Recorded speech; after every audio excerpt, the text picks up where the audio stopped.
Hello, everyone, and welcome to the concession stand here on the KB Radio Network. I am your host, Kevin Reed, and this is the review of DC Studios' Peacemaker Season 2, Episode 5, entitled Back to the Suture. Hello, everyone. I hope that this episode finds everybody doing just swell out there in the world. This is, I guess you could say, the halfway point. I think we have maybe three more episodes left in this season. So we're officially past the midway point of the season, and we're starting to pick up a little steam here as we approach the finale of season 2 of Peacemaker. This episode picks up right after the cliffhanger of episode 4, where we saw that Hardcore had set up a meeting with Peacemaker, and it was a trap, or ambush, if you will, orchestrated by Rick Flag Sr. and Argus.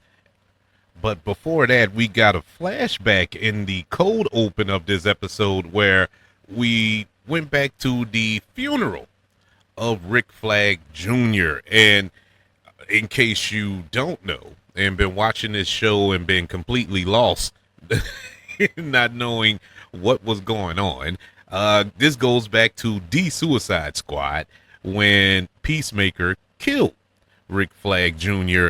And I forgot what country they were in, but anyways, he killed him after Rick Flag Jr. discovered that Project Starfish was a cover-up by the government and was going to expose it. Peacemaker, under the orders of Amanda Waller, neutralized, in this case killed, Rick Flag Jr. And season 1 of Peacemaker was pretty much Chris dealing with the guilt of that decision and carrying that around with him. And so we pick up in this episode, episode 5, at the funeral. Hardcourt is there. She's mourning, and Rick Flag Sr. arrives. And this was very interesting because Rick Flag Sr., played by the great Frank Grillo, really didn't show much emotion, but we know that Rick Flag Sr. in this case is not an emotional person in that sense. And so it was interesting to see that, and pretty much the spark that started this flame in his hunt to get Peacemaker. And we get the origin, of you will, of the vow that Harcourt made to make Peacemaker pay for killing Rick Flag Jr. because they did have a relationship prior to that early demise of that character. So it's kind of a conflicting thing because we learned through season 1 that they actually developed a friendship that turned into a relationship that turned into a hookup that happened on the boat. And we don't know exactly what happened on that boat, but we do know that their relationship deepened. And you can read between the lines that they pretty much did the boom shoom on that boat when they were when they both were drunk.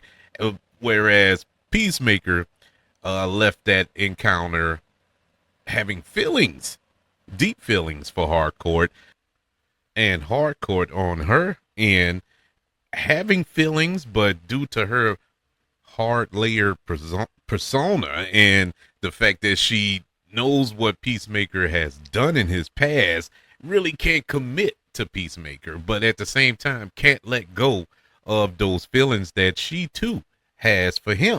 And so you have that dynamic working out or playing itself out, and that is one of the best parts of this show, I must say. No, it's not the punchy smash that is fun. That's really what you come to watch this, but that is a real big dynamic of the show. The character conflict, the internal conflict that these characters have. I should say. So it's fun to see this play out and where it would ultimately end. Hopefully, when we get to the end of this show. So we get through our, of course, our dance sequence of an intro that I don't enjoy as much as I did for the last. I think I mentioned this on past reviews, but I don't know. Today really hit me. Watching it again, I was like, I don't like this one. Even though it's well choreographed, it is actually choreographed better than the first season, but it's something about it. I'm not connecting with it. You know, I know at the end because I have a funny feeling that the way that it's choreographed and if you pay attention to the pairings of who's dancing with who, that it tells a story, pretty much tells the story of the season, but I haven't deciphered it yet. I'm not that smart. So it hasn't really got there yet. I'm pretty sure by the end of this season, it probably will click. It just haven't yet. But nonetheless, it's fun. It fits the tone of the show. If you enjoyed the intro from last season as well. And so we get past this title sequence and then we link up in present time where Harcourt is sitting on the bench at this park waiting on Chris. Now, we find out that she wasn't expecting Chris to come. She gave him a code word. She gave him a code word to not show up. That is a trap. That is an ambush. But he came anyway because, like I said, Chris he needs to know. He needs to know that what he felt was real. What happened on that boat was real. It wasn't just a drunken encounter, that it was actual affection for one another. And does Harcourt feel the same way? And so this is the only opportunity he felt that he can get that answer. So he comes to the park with all of these Argus agents staked out. You have Judo Master with the sniper rifle ready to take the shot. It's just a whole bunch of things going on. But I like how it played out. It could have came off as cheesy and stupid, even though it was cheesy. The way, because in reality, he would have been taken out immediately. But it's a TV show, so you roll with it. But I like the way it played out in this sequence, and I like the interaction between John Cena and Jennifer Holland here. It really good scene. He asks Harcourt, was it real? Was it real? And she's angered at this point because he showed up.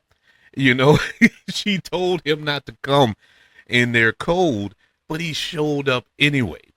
And she tells him, like, no, I was drunk. It shouldn't have happened. And this, that, and the third. And it was just, it was just the way it all played out. And he took it literal. He couldn't read between the lines. And this is the part about Peacemaker, or the character of Peacemaker, that infuriates me because he is smart. The character is smart. Chris Smith is a smart character, but he does things intelligently. He plays things out. It comes off as wild and brash, of course, but he has a plan. And he does things his own way, and it seems to work out. So he is a smart guy. But it's like, man, you can't read the room. It's simple stuff like that just kind of like betrays the character in a sense. And it infuriates me because you got to be smarter than that, dude. You can't fly off the handle like he does and just take things literal. And and that's that. But that's besides the point. They have their interaction. Now he's disappointed. He's hurt. The Argus agents come in to apprehend him. He beats up a few, about to shoot another, and the character, oh my God, why is her name escaping me now? The female character that in the comics she's linked to Bruce Wayne. Why am I Sasha? She comes in and she has cybernetic enhancements. Now, I don't recall her character having that in the comics. She could. I just don't remember. But I thought it was cool. It's cool that she has that. I'm like, okay, that'll work. But she has to drop on Peacemaker. She's about to shoot him. Um, Hardcourt comes in, knocks Peacemaker out. They apprehend him and bring him back to Argus. So, in Peacemaker's mind, Hardcourt betrayed him. Now, this is the part where that rant I went on about Peacemaker's intelligence here. This is where I get upset. He feels that Hardcourt betrayed him, but the whole nucleus of this, if you start at the beginning, she told you not to come. That should let you know right then and there that, okay, she did this to protect you because you was about to die.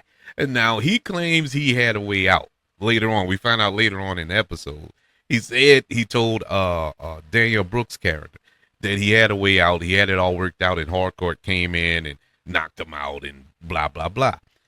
No, no, you was about to die, and he didn't know that she really just saved his life.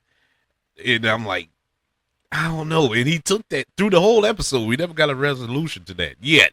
We probably get it next week, it looks like, judging by the little preview for next episode. But it just kind of left me like, come on, man, you got to be smarter than that, dude. I mean, come on.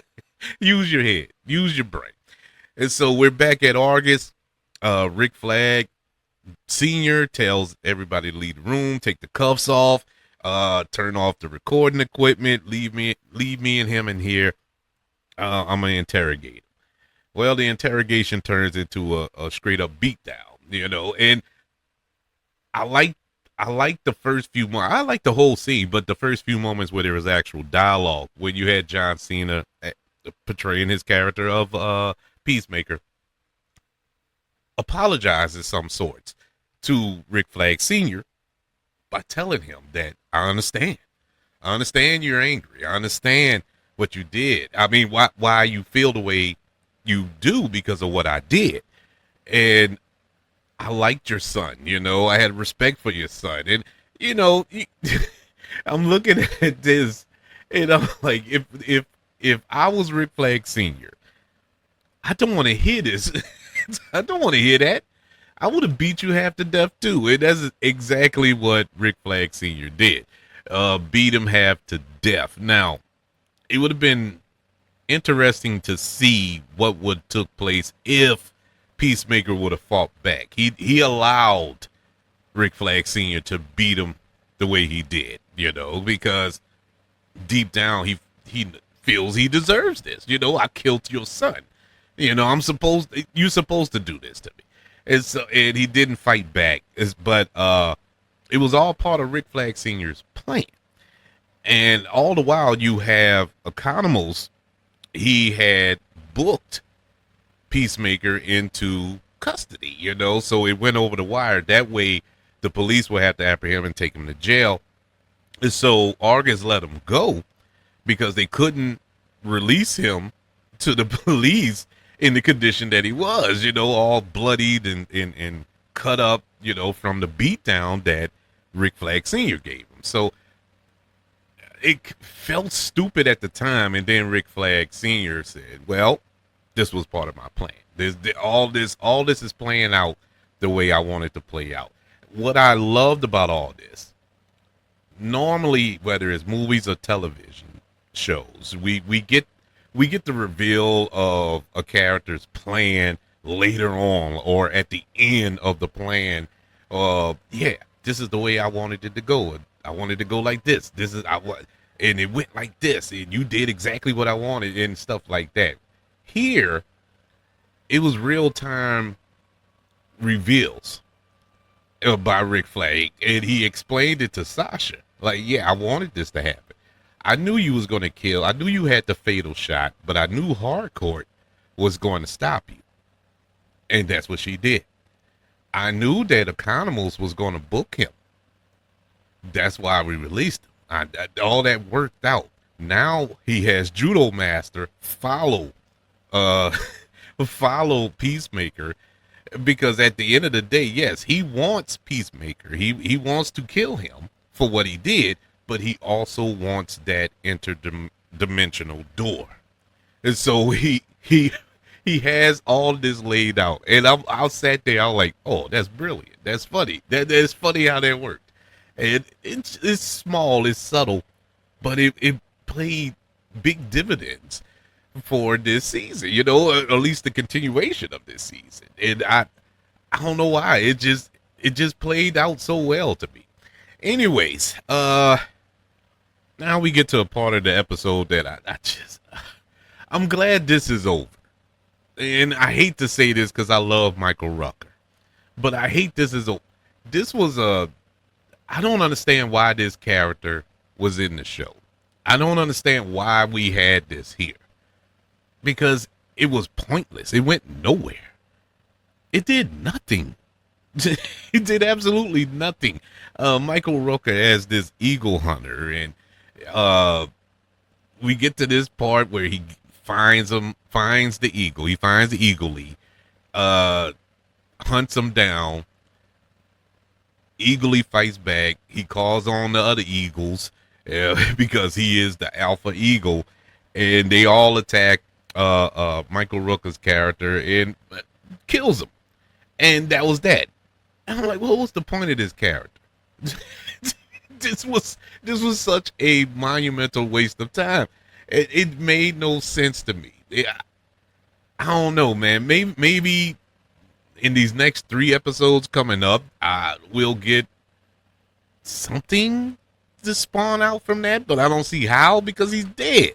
This was just pointless. I don't know, but it is what it is. Anyways, yeah, I'm glad that it's over. I'm glad. I didn't like the character last week because of the racial appropriation of it all, and I didn't like it this week because it just served zero purpose. If there's one bugaboo about this entire season so far, the first 5 episodes, which I enjoyed, but that was it. That character was the one character that I sat back and was like, what is this for? Who is this for? Because it's not for me. All right, so Peacemaker, he decides to do the extreme. He opens up another portal, and he decides he's going to go live his life in this other dimension where everything is sunny and rainbows, with his brother is still alive, his father is still alive. He has a actual relationship with Harcourt, and he's celebrated as a hero. It's the perfect life there. And so he decides to go there, and he opens the portal after he left a note for everybody and walked through. Unbeknownst to him, Judo Master was following him, of course, and he tries to call Tim Meadows' character, Flurry, calls Flurry to tell him about the portal and this, that, and the third, but he can't get through because of the portal and I guess the radio waves or whatever the case, and he couldn't get through to him. Flurry couldn't hear him. And so he follows Peacemaker into the dimensional portal. Just then, we have Danielle Brooks' character come in, Vigilante come into the cabin, and the door closes behind them. And they look on as Peacemaker is essentially trapped in this other dimension. But he did leave behind. He did leave behind the little briefcase, space-age briefcase that can open up the portals. So that sets up the 11th Street gang to go behind him and find him and bring him back home. So that's all set up for the next 3 episodes. While in this other dimension, Chris links up with his brother, his father. They got to go fight a kaiju. And now, if you know about this kaiju, this is the same kaiju that Superman fought in the movie, or the same kind of kaiju. And so you have that there, a little nugget uh, to link these movies together to make everything canon, if you will. And while he's there, after defeating the Kaiju, he goes to Argus. That version of Harcourt is there. They smile at one another and they run into each other's arms as it cuts to black. This was a good episode. This was a really good episode, aside from the Eagle Hunter thing. But uh, uh, besides that, I really like this episode because it set up so much going forward. It sets up these final 3 episodes, and in case you're not in the know, I guess I'll let everybody know. James Gunn has said that these last 3 episodes of Peacemaker is huge. Oh, the first 5, which we just watched, were all screened for critics. These last 3 wasn't screened for nobody. Because there are major spoilers for the DCU moving forward. It's supposed to set up the Man of Tomorrow, the new Superman Lex Luthor movie that comes out in 2027. And so all that's going to get set up within these next 3 episodes. And for other properties throughout the DCU. This is what James Gunn says. So there are major implications in these next 3 episodes. And my God, I can't wait. Even without all that, I am excited for these next 3 episodes. You know, with the story that's being told here with Peacemaker and his growing need to be accepted, you know, and that's basically what it is. Yes, he has a sketchy past, but he wants to move on. He wants to be a hero. He wants to be celebrated and do the right thing for the right reasons. And it's like his past is killing him. His past is holding him down so much in this universe.